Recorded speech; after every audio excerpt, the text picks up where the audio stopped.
Halo semuanya, bagaimana kabarnya hari ini? Semoga kita semua senantiasa dalam perlindungan Tuhan dan kita semua senantiasa diberikan kesehatan. Nah, dalam video pembelajaran kita kali ini, kita akan membahas tentang metode dua fase. Metode ini diperuntukkan untuk masalah program linier yang mana kendalanya itu memuat variabel artifisial atau variabel buatan. Dalam artian, kendalanya itu memuat tanda lebih dari sama dengan atau tanda sama dengan. Nah, dengan demikian berarti apabila dalam masalah program linier itu hanya memuat variabel biasa saja, berarti kita cukup menggunakan metode simplex biasa.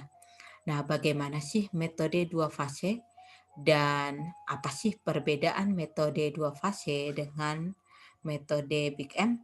Nah, di sini kita akan membahas dalam video pembelajaran kita kali ini. Nah, namun sebelum kita mengetahui atau mempelajari metode dua fase lebih dalam, berarti ada baiknya kita mengetahui apa sih tujuan pembelajaran kita kali ini. Nah, tujuan pembelajaran kita kali ini itu adalah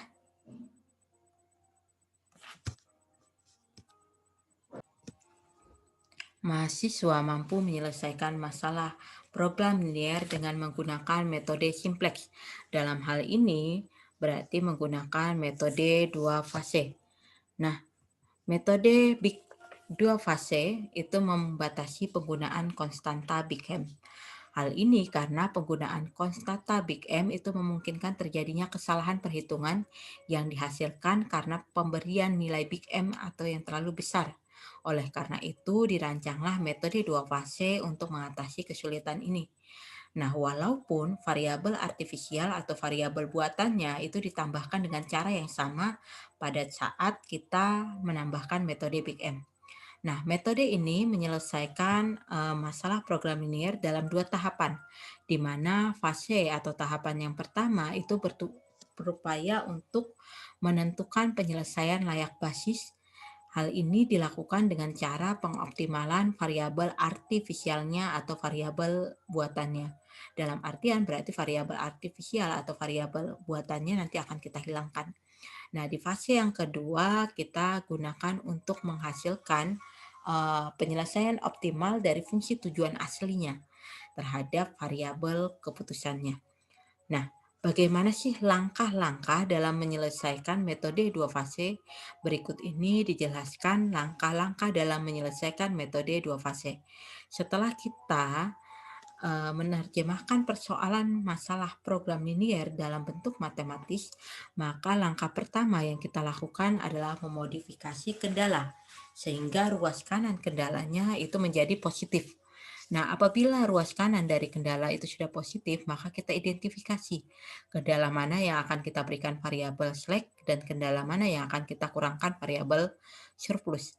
Setelah kita identifikasi, maka langkah selanjutnya kita akan mengubah setiap kendala ke dalam bentuk baku. Nah, kemudian di langkah selanjutnya yaitu langkah ketiga, kita akan menambahkan variabel artifisial atau variabel buatannya pada kendala yang memuat tanda lebih dari sama dengan atau tanda sama dengan.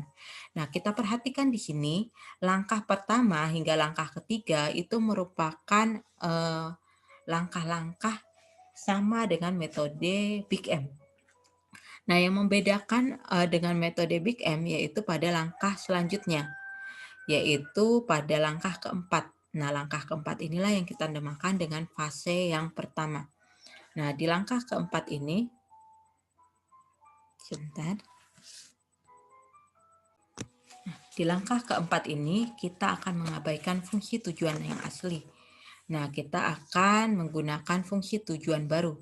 Dalam hal ini, itu kita namakan sebagai fungsi tujuan atau fungsi objektif A. Nah, fungsi objektif A itu merupakan penjumlahan dari semua variabel artifisialnya. Di sini kita akan meminimalkan variabel artifisial atau variabel buatan dengan kendala awal yang telah dimodifikasi oleh variabel buatan tersebut. Nah, di langkah selanjutnya kita akan melakukan metode simplex dan kita akan memperoleh tabel optimal. Nah, apabila nilai minimal dari fungsi tujuan yang baru yaitu fungsi A itu nilainya adalah 0 dan semua variabel artifisial atau variabel buatannya itu udah keluar dari variabel basis, berarti dia sudah bernilai 0, maka masalah tersebut itu memiliki penyelesaian layak. Nah, dengan demikian penyelesaian optimal itu dapat diperoleh dengan cara melalui fase yang kedua. Nah, dalam artian berarti kita akan melanjutkan ke fase yang kedua. Nah, jika nilai minimum dari fungsi tujuan barunya yaitu A-nya itu lebih besar dari 0, dalam artian dia positif, maka masalah tersebut itu mempunyai solusi yang tidak layak. Nah, penyelesaian optimal itu tentu saja tidak dapat diperoleh. Nah, karena penyelesaian optimal tidak dapat diperoleh, berarti tahap 2 itu tidak perlu dikerjakan. Nah, di langkah selanjutnya kita masuk ke dalam fase atau tahap yang kedua, di mana kita akan menggunakan fungsi tujuan asli dan menggunakan pemecahan dari fase awal tadi, yaitu dasar optimumnya, sebagai pemecahan awal yang visible untuk masalah semula, dalam artian fungsi tujuan barunya. Nah, supaya lebih memahami bagaimana sih langkah-langkah dalam menyelesaikan masalah program linier dengan menggunakan metode dua fase, berikut ini diberikan contoh soalnya.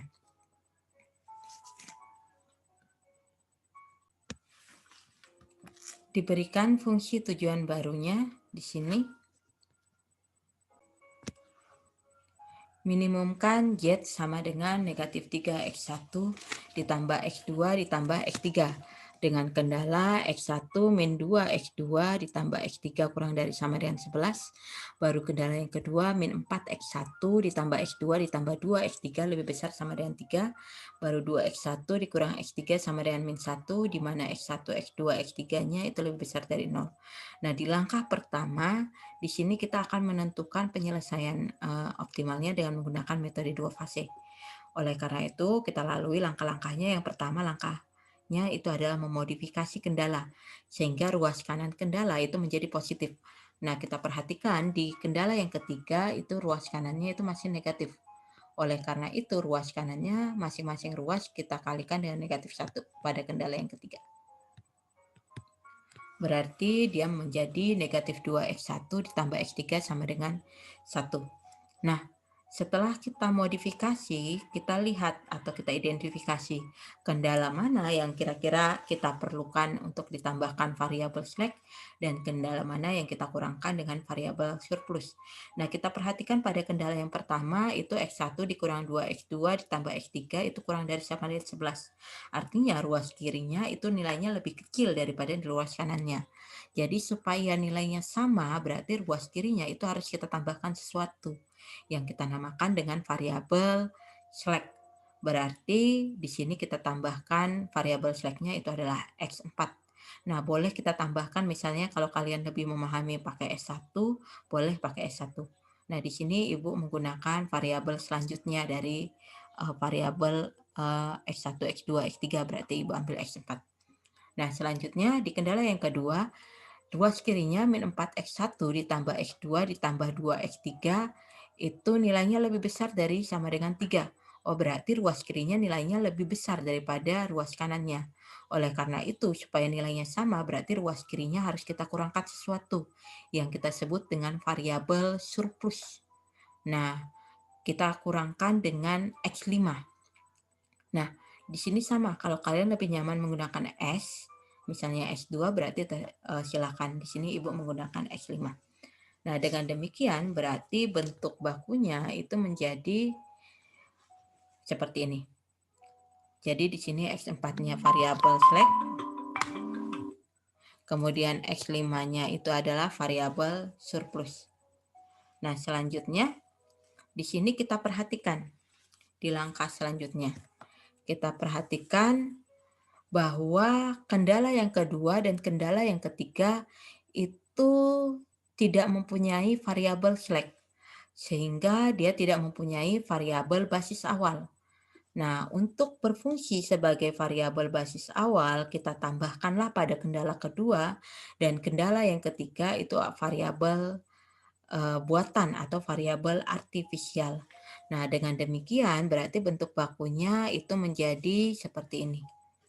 Nah, langkah selanjutnya kita akan masuk ke dalam fase yang pertama. Nah, di fase yang pertama di sini kita akan mengabaikan fungsi tujuan aslinya tadi yang yaitu yang Z. Nah, kita akan membuat fungsi tujuan baru yaitu penjumlahan dari variabel artifisialnya. Dengan demikian, fungsi tujuan barunya itu adalah meminimumkan A sama dengan X6 ditambah X7. Dengan kendala X1 min 2 X2 ditambah X3 tambah X4 sama dengan 11, min 4 X1 ditambah X2 ditambah 2 X3 dikurang X5 tambah X6 sama dengan 3, min 2 X1 ditambah X3 ditambah X7 sama dengan 1, di mana X1, X2, X3, X4, X5, X6, X7-nya lebih besar sama dengan 0. Nah, kita perhatikan di sini, kita akan meminimalkan jumlah variabel artifisialnya atau variabel buatannya dengan kendala awal yang dimodifikasi oleh variabel artifisialnya. Nah, kita perhatikan pada kendala yang kedua itu kita peroleh X6-nya itu sama dengan 3 ditambah 4 X1 dikurang X2 dikurang 2 X3 ditambah X5.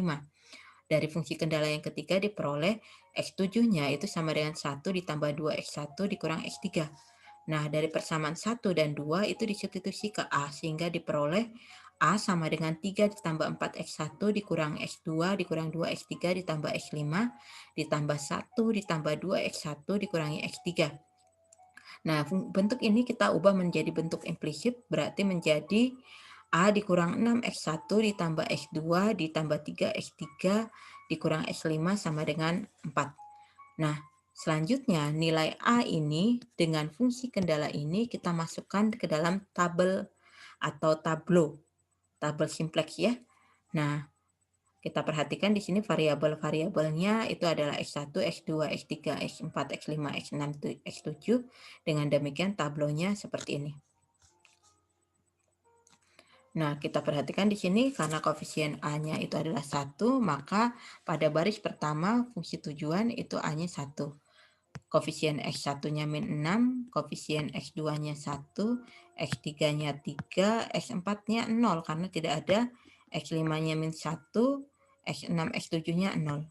Dan nilai kanannya itu adalah 4. Nah, pada fungsi kendala yang pertama di sini kita lihat koefisien A-nya itu 0 karena tidak ada A ya.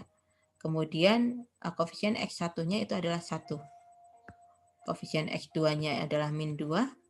Koefisien X3-nya itu adalah 1. Koefisien X4-nya itu adalah 1. Koefisien X5, X6, X7-nya itu 0 karena di sini tidak ada variabel X5, X6, X7. Nah, nilai kanannya itu adalah 11. Nah, demikian pula untuk fungsi kendala kedua dan ketiganya kita masukkan ke dalam tabel simplex atau tableau. Nah, kita perhatikan di sini pada kolom X4 itu membentuk basis 100.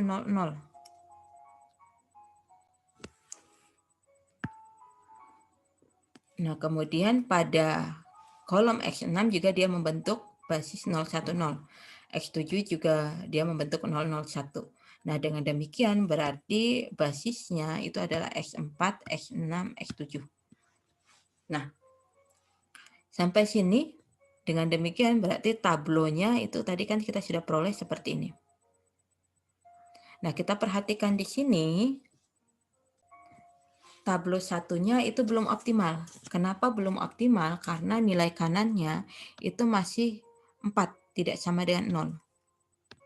Nah, karena nilai kanannya itu tidak sama dengan 0 atau dalam artian 4 ya, dan variabel artifisialnya itu belum keluar dari variabel basic atau variabel dasar, maka kita akan melakukan operasi baris elementer atau melakukan metode simplex. Nah, dengan demikian kita akan memilih variabel mana yang kira-kira akan masuk menggantikan variabel dasar yang 3 tadi, yaitu X4, X6, X7. Nah, variabel yang akan masuk atau variabel yang akan menjadi variabel dasar ini, itu kita peroleh dengan cara menentukan kolom kunci, di mana kolom kunci itu ditentukan dengan memilih kolom yang mempunyai nilai terbesar positif pada fungsi tujuannya. Nah, kita lihat di sini pada baris fungsi tujuan nilai terbesar yang positif itu adalah 3. Nah, 3 di sini itu terletak pada kolom X3. Oleh karena itu berarti X3 itu akan masuk menjadi variabel dasar. Nah, pertanyaannya X3 masuk itu menjadi variabel dasar itu menggantikan variabel yang mana? X4, X6 atau X7. Nah, kita akan untuk menentukan X3 itu masuk menggantikan siapa, kita akan menentukan rasionya.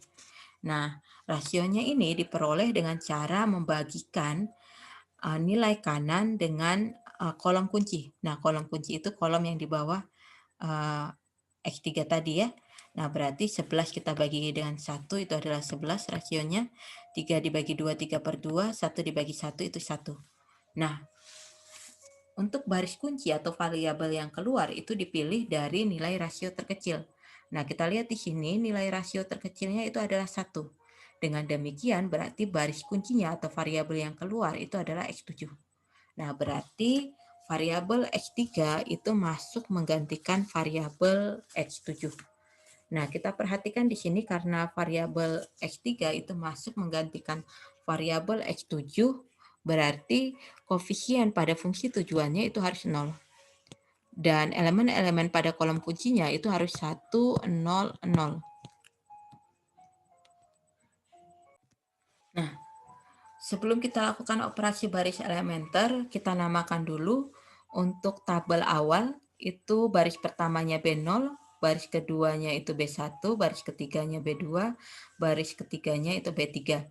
Dan untuk tableau yang direvisi berarti kita namakan baris pertamanya itu B0 baru, B0 action, kemudian baris keduanya B1 baru, B1 action, baris ketiga barunya itu adalah B3, B2 baru, kemudian B3 baru. Nah, kita perhatikan bahwa elemen kuncinya yaitu 1. Nah, karena dia sudah 1 berarti kita tidak perlu melakukan operasi baris elementer. Nah, dengan demikian berarti elemen-elemen pada baris ketiga baru itu akan sama dengan elemen pada baris ketiga yang lama, yaitu 0, min 2, 0, 1, 0, 0, 0, 1, 1. Nah, selanjutnya kita akan menjadikan 0 pada yang di atasnya ya. Berarti di sini jadi 0. Yaitu 2 dengan 1 itu jadi 0. Kita mulai dari baris yang kedua untuk menemukan baris kedua barunya. Berarti supaya jadi 0 2-nya, maka rumusnya itu adalah B2 dikurangkan 2 kali baris ketiga baru. Di mana baris ketiga baru tadi sebagai baris kunci ya. Nah, dengan demikian berarti kita ingat B2 barunya, B2-nya itu adalah 0, min 4, 1, 2, 0, min 1, 1, 0, 3. Dan B3 barunya itu adalah 0, min 2, 0, 1, 0, 0, 0, 1, 1. Berarti B2 dikurangi 2 kali B3 baru itu adalah 0, 0, 1, 0, 0, min 1, 1, min 2, 1. Nah, dengan demikian baris kedua barunya menjadi seperti ini, yaitu 0, 0, 1, 0, 0, min 1, 1, min 2, 1 dari proses tadi ya. Nah, kemudian kita akan mengenolkan yang ini. Berarti supaya di situ 0 dan baris pertama barunya berarti menjadi baris rumusnya adalah baris pertama dikurangkan baris ketiga baru. Ingat baris ketiga baru tadi adalah baris kunci ya. Nah, baris pertamanya tadi adalah 01 min 2 11 0 0 0 11. Baris ketiga barunya itu adalah 0 min 2 0 1 0 0 0 1 1. Dan demikian baris pertama dikurangi baris ketiga baru itu adalah 03 min 2 01 00 min 1 10. Dan baris pertama barunya menjadi 03 min 2 01 00 min 1 10. Selanjutnya, karena X3 tadi masuk menjadi variabel basis, berarti pada fungsi tujuan koefisiennya itu harus 0. Nah, karena koefisiennya itu harus 0, berarti untuk mengenolkan ini, kita akan mencari B0 barunya. Berarti B0 barunya itu rumusnya adalah B0 dikurangi 3 kali B3 baru. Nah, B0 dikurangi 3 kali B3 baru, berarti kita ingat B0-nya adalah 1 min 6, 1, 3, 0, min 1, 0, 0, 4. Dan B3 barunya itu adalah 0, min 2, 0, 1, 0, 0, 0, 1, 1. Berarti B0 dikurangi 3 kali B3 barunya itu adalah 1, 0, 1, 0, 0, min 1, 0, min 3, 1. Nah, dengan demikian pada baris A-nya atau baris nolnya itu menjadi 1, 0, 1, 0, 0, min 1, 0, min 3, 1. Dengan demikian kita peroleh tablo yang kedua itu adalah seperti ini.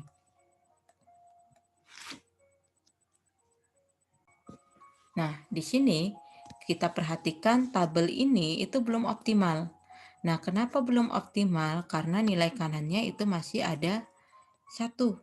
Padahal tadi kan kalau dia mau optimal itu nilai kanannya harus 0. A-nya harus 0. Dan variabel artifisialnya itu harus sudah keluar dari variabel dasar. Sedangkan di sini masih ada S6 ya yang belum keluar ya. Nah, oleh karena itu berarti kita melakukan iterasi yang kedua dengan metode simplex atau menggunakan operasi baris elementer.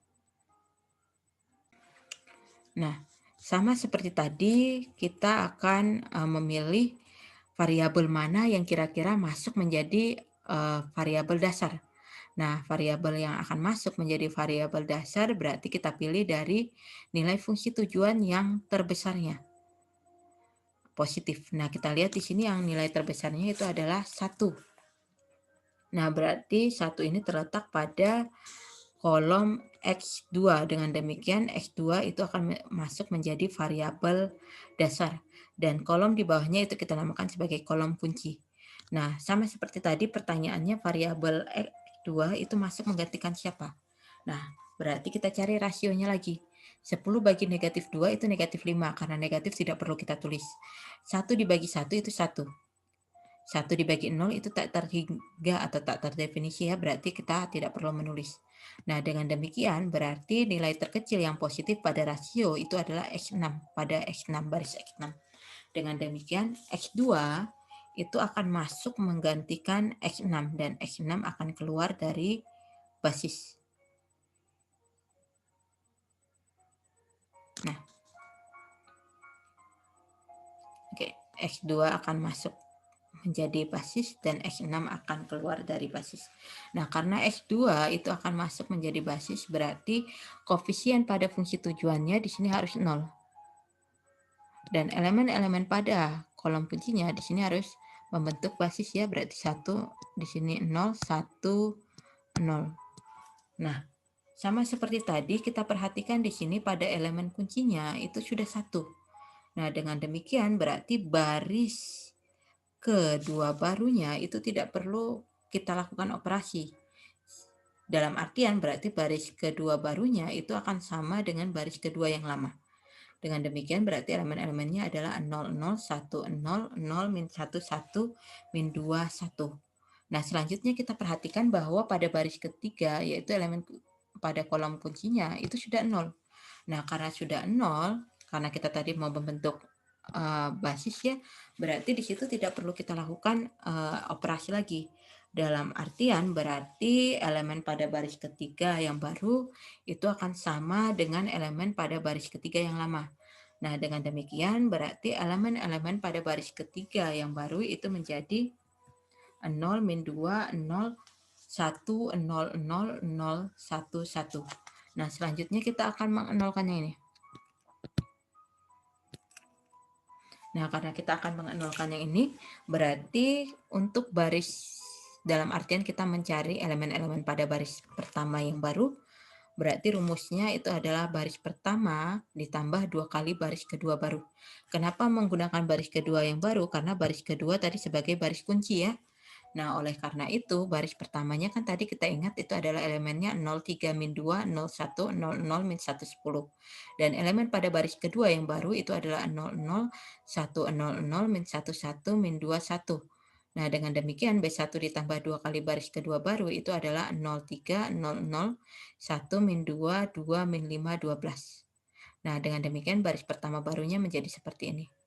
Nah, kita perhatikan lagi di sini karena variabel X2-nya itu keluar dari masuk menjadi variabel basis, berarti di sini koefisien pada fungsi tujuannya itu harus 0. Nah, dengan dalam artian berarti kita mencari elemen-elemen pada baris 0. Nah, elemen-elemen pada baris 0 itu diperoleh dengan cara B0 lama itu kita kurangkan dengan B2 baru. Nah, B0-nya itu tadi adalah 10, 100, min 10, min 31. B2 barunya itu adalah 00, 100, min 11, min 21. Dengan demikian, B0 dikurang B2 barunya itu adalah 100, 000, min 1, min 10. Nah, dengan demikian berarti B0 barunya itu adalah 1000, min 1, min 10. Nah, dengan demikian kita sudah memperoleh tablo yang ketiga. Nah, kita perhatikan di sini tablo yang ketiga. Tablo yang ketiga nilai kanannya itu sudah 0. Nah, karena nilai kanannya itu sudah 0, berarti tablo ini sudah kita katakan optimal. Karena juga variabel artifisialnya yaitu X6 dan X7 itu sudah keluar dari variabel basis. Seperti itu.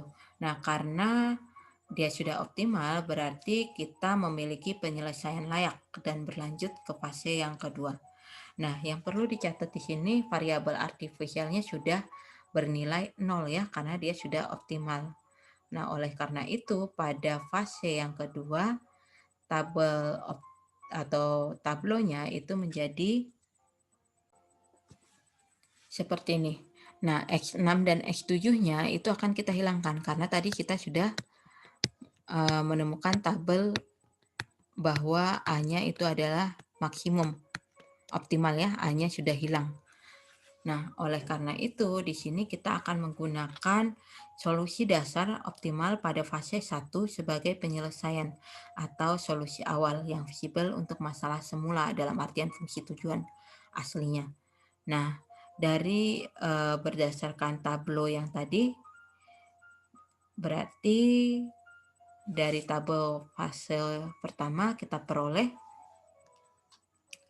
3x1 fungsi kendalanya 3x1 ditambah x4 dikurang 2x5 itu nilainya sama dengan 12.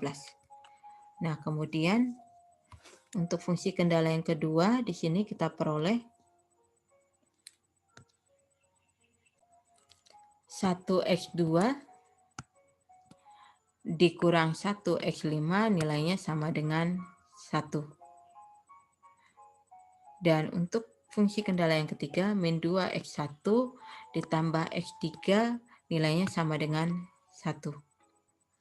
Nah, dengan demikian berarti fungsi atau pada fase kedua, masalahnya itu menjadi fungsi tujuan meminimumkan Z sama dengan negatif 3x1 ditambah x2 ditambah x3 dengan kendala sebagai berikut. Nah, kita perhatikan di sini x4, x2, dan x3-nya itu sudah merupakan variabel dasar pada fase yang pertama. Nah, oleh karena itu berarti seharusnya koefisien pada x2 dan x3 ini itu harusnya 0. Nah, oleh karena itu kita lakukan modifikasi pada fase yang kedua. Nah, kita perhatikan di sini dari kendala yang pertama, fungsi kendala yang pertama itu kita peroleh X1-nya itu sama dengan 4 dikurangi 1/3 X4 ditambah 2/3 X5. Dan fungsi kendala yang kedua kita peroleh di sini X2-nya sama dengan 1 ditambah X5. Dan fungsi kendala yang ketiganya kita peroleh X3-nya sama dengan 1 ditambah 2X1. Nah, X1-nya itu kan sama dengan 4 dikurang 1/3 X4 ditambah 2/3 X5. Dengan demikian berarti X3-nya menjadi 9 dikurang 2/3 X4 ditambah 4/3 X5. Nah, persamaan 2 dengan 3 inilah yang kita substitusi ke Z. Supaya di sini jadi 0 ya tadi ya. Nah, dengan demikian berarti diperoleh Z-nya itu sama dengan negatif 3X1 ditambah 1 ditambah X5 ditambah 9 dikurang 2/3 X4 ditambah 4/3 X5. Nah, kita bentuk menjadi bentuk implisit berarti menjadi Z ditambah 3X1 ditambah 2/3 X4 dikurang 7/3 X5 sama dengan 10. Nah, dengan demikian berarti masalah pada fase yang kedua menjadi seperti ini. Nah, masalah ini itu kita masukkan ke dalam tablo atau tabel simplex. Nah, kita peroleh, kita lihat di sini variabelnya adalah X1, X2, X4, X3, X4, X5 ya.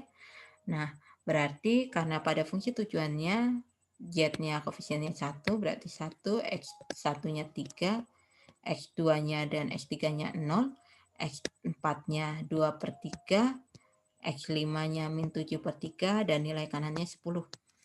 Nah, kendalanya kita lihat di sini Z-nya 0. Berarti di sini 0, X1-nya 3, X2-nya tidak ada, X3-nya tidak ada, X4-nya 1, X5-nya min 2, dan nilai kanannya 12. Begitu pula pada kendala kedua dan kendala yang ketiga. Nah, di sini setelah kita masukkan, ternyata setelah kita perhatikan tabel ini itu belum optimal. Kenapa belum optimal? Karena nilai pada fungsi tujuannya itu ada yang positif. Pada baris fungsi tujuannya itu ada yang positif, yaitu pada kolom X1. Nah, dengan demikian berarti kolom X1 itu kita jadikan variabel dasar. Nah, karena X1 itu masuk menjadi variabel dasar, berarti pertanyaannya seperti tadi. Nah, dia masuk menggantikan siapa? Nah, ingat di bawah kolom X1 itu kita jadikan kolom kunci ya. Nah, untuk mencari dia menggantikan siapa, kita cari dengan rasio seperti tadi, yaitu nilai kanan dibagi kolom kunci. 12 bagi 3 itu adalah 4, kemudian 1 dibagi 0 itu adalah tak hingga, berarti tidak perlu kita tulis. 1 bagi negatif 2 itu adalah negatif setengah, berarti tidak perlu kita tulis. Nah, dengan demikian berarti nilai minimumnya itu adalah 4. Nah, karena nilai minimumnya 4 itu terletak pada baris X4, berarti baris X4 itu akan keluar dari variabel basis dan akan digantikan oleh variabel X1. Nah, kita perhatikan di sini karena variabel X1 itu masuk menjadi variabel basis, berarti koefisien pada fungsi tujuannya itu harus 0. Dan elemen-elemen pada kolom kunci itu harus membentuk basis, berarti di sini harus menjadi 1, 0, 0. Nah, dengan demikian kita akan melakukan operasi baris elementer untuk mencari baris pertama yang baru. Nah, kita perhatikan elemen pada baris atau elemen pada kolom elemen kunci itu adalah 3. Nah, karena di sini elemen pada elemen kunci adalah 3, berarti supaya jadi 1 kita bagi 3. Dalam artian untuk mencari B1 baru, berarti kita cukup mengalihkan 1/3 dikali baris pertama baru. Baris pertama lama. Nah, dengan demikian berarti baris pertama barunya itu menjadi 01, 00, 1/3, min 2/3, 4. Nah, selanjutnya kita akan membuat baris di bawahnya itu menjadi 00 ya, pada kolom kunci. Nah, karena kita lihat baris kedua itu sudah 0 pada kolom kunci.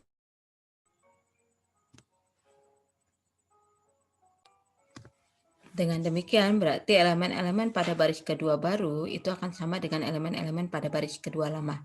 Berarti elemen-elemen pada baris kedua barunya itu menjadi 00, 100, min 11. Nah, kita perhatikan di sini kita akan mengenolkan yang ini. Nah, karena kita akan mengenolkan yang ini, dalam artian kita akan mencari baris ketiga barunya, berarti rumus untuk baris ketiga baru itu adalah baris ketiga itu akan kita tambahkan dengan 2 kali baris pertama baru. Baris ketiganya tadi adalah 0, min 2, 0, 1, 0, 0, 1, dan baris kedua pertama yang barunya itu adalah 0, 1, 0, 0, 1/3, min 2/3, 4. Kenapa baris pertama baru? Ya karena baris pertamanya tadi itu adalah baris kunci ya. Nah, dengan demikian berarti B3 ditambah 2 kali baris pertama baru itu adalah 0, 0, 0, 1, 2/3, min 4/3, 9. Nah, dengan demikian berarti baris ketiga barunya seperti ini ya. Nah, kemudian kita akan membuat koefisien pada fungsi tujuan X1-nya itu adalah 0, karena kan X1-nya masuk menjadi variabel dasar. Nah, dengan demikian berarti kita sama saja mencari B0 baru. Nah, untuk mencari B0 baru, rumusnya itu adalah B0 dikurangi 3 kali B3 baru. Nah, kita tahu B0-nya itu adalah 1300, 2/3, min 7/3, 10, dan B3 B1 barunya itu adalah 0,100 min 2/3 4. Nah, kenapa dia harus menggunakan B1 baru? Karena ya tadi B1 barunya adalah kolom baris kunci.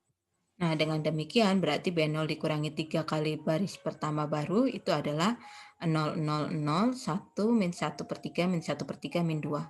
Nah, dengan demikian berarti baris 0 barunya itu adalah 0,000 min 1/3 min 1/3 min 2. Nah, berarti kita peroleh tablonya itu adalah seperti ini. Nah, kita perhatikan di sini. Kita perhatikan di sini tablo sudah optimal. Kenapa sudah optimal? Karena pada baris fungsi tujuannya yaitu Z, nilai-nilainya itu sudah negatif dan 0. Karena dia fungsinya adalah meminimumkan, berarti dia sudah 0 dan negatif. Nah, oleh karena itu dia sudah optimal. Nah, karena dia sudah optimal, berarti kita sudah dapat penyelesaian optimalnya. Di mana penyelesaian optimalnya itu kita peroleh X1-nya itu adalah 4, X2-nya itu adalah 1, dan X3-nya itu adalah 9. Serta Z-nya itu adalah negatif 2. Nah, dengan demikian berarti persoalan selesai. Diperoleh hasilnya itu adalah X1 4, X2 1, X3 9, dan Z-nya sama dengan negatif 2. Nah, supaya kalian yakin dengan jawaban kalian, kalian masukkan saja ke persoalan awalnya tadi, yaitu Z sama dengan negatif 3X1 ditambah X2 ditambah X3. Kita masukkan ya. Z-nya kan negatif 2, negatif 3 dikali 4 ditambah 1 ditambah 9. Berarti sama dengan negatif 12 ditambah 10. Oh, ternyata negatif 2 sama dengan negatif 2. Berarti benar ya. Nah, dengan demikian permasalahan selesai. Nah, kita perhatikan bahwa di sini untuk metode Big M dan metode 2 fase itu memerlukan ketelitian. Nah, oleh karena itu kalian harus sangat teliti dalam menyelesaikan metode 2 fase. Selain itu diperlukan latihan soal yang banyak. Nah, latihan soal yang banyak ini agar kalian semakin lancar dalam mengerjakan soal-soal metode 2 fase. Nah, demikian Ibu rasa untuk video pembelajaran kita kali ini. Semoga apa yang Ibu sampaikan itu dapat diterima dengan baik dan video pembelajaran ini dapat bermakna positif bagi banyak orang. Terima kasih, sampai bertemu di video pembelajaran selanjutnya.